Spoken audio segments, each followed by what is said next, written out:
Hey there guys and gals, I'm back in the woods. Feels great to be out. Today I'm out here, I'm going to make some char cloth to do a flint and steel fire. But to do flint and steel, you got to make sure you got char cloth. You can also make char punk wood to be able to catch a spark. So I've been looking at different kinds of steel strikers, and this one caught my eye. This is the ESEE Fire Steel. You see it's got the little divot right there, so you can do a bow drill fire as a handhold. We'll be doing that in a different video. But today we're going to strike flint with char cloth. I think it's a good idea to have some type of steel striker in your fire kit, because you never know when you might need to use it. So we're going to try the back of this fire steel. The edges are squared off. Let's see what we get.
So I got some bark sitting back here behind this fire. Hopefully the heat's going to get that bark good and dried out, so I can make sure that I ensure that I have a dry tinder bundle for when we catch our spark with the flint and steel.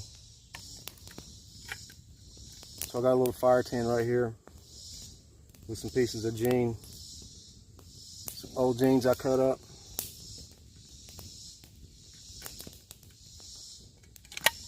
Once we get a good fire established and some coals, we're going to put this right in the fire.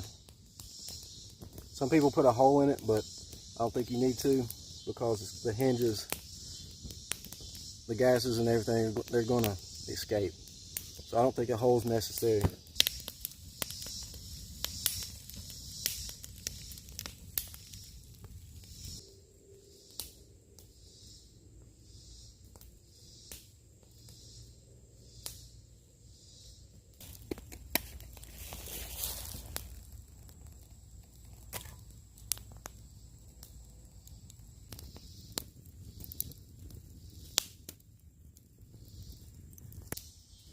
So while we're waiting on that fire tin and the char cloth to get all nice and charred up, I think it's time for a little bit of liquid refreshment.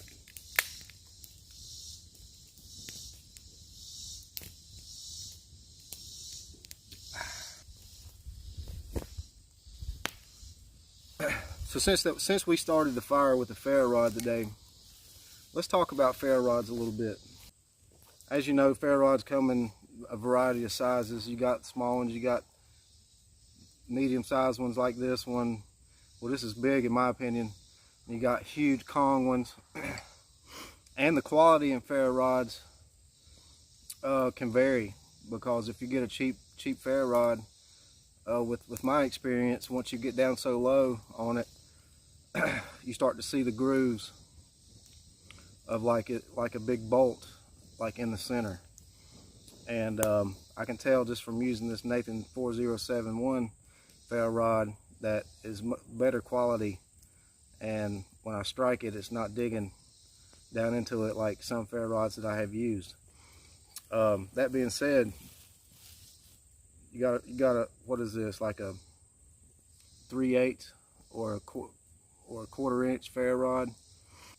You can light 1,000 fires with a ferro rod this size. You could also light 1,000 fires and then some with a ferro rod this size. If you're trying to pack less weight, I really don't think a ferro rod this size is good when you're out on a trip or day trip or something like that. It's good to have around your house. Good to play with, of course, but all you really need is a ferro rod about this size right here. That's just my opinion. And opinions are like, everybody's got one.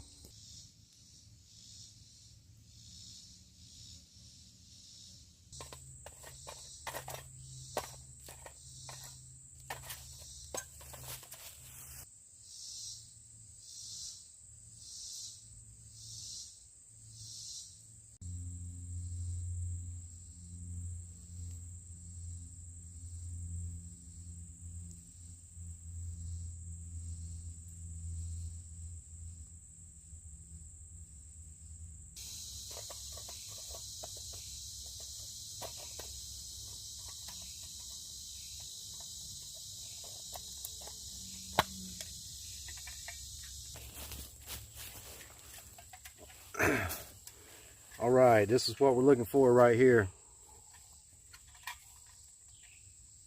Can you see that? They shrunk down a little bit, which is normal.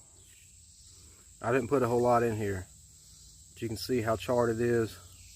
It's going to be a lot more brittle than it was before in its original state.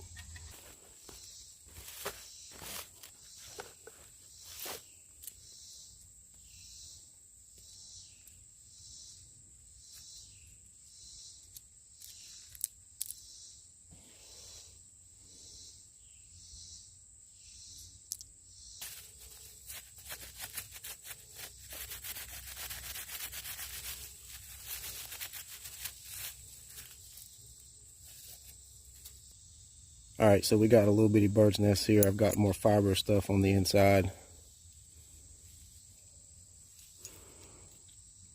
Got my piece of flint.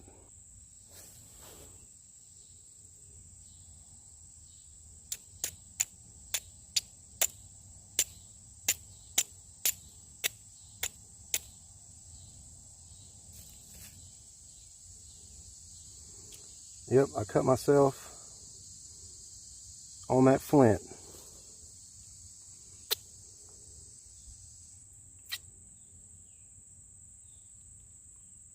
But you see, be careful when you're using flint because it is sharp. I barely hit it too.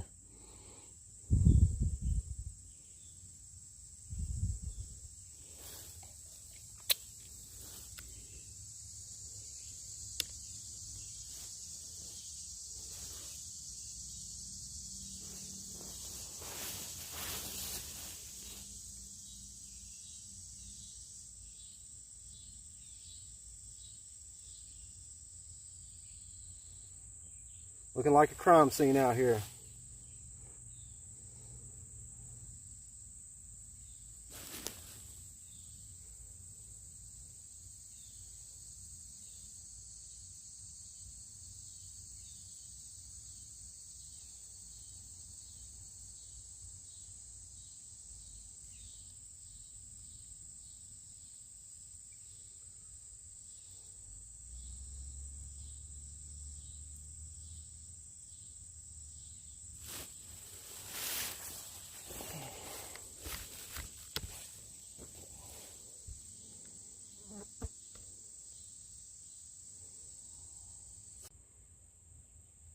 I always carried a small first aid kit in my pack.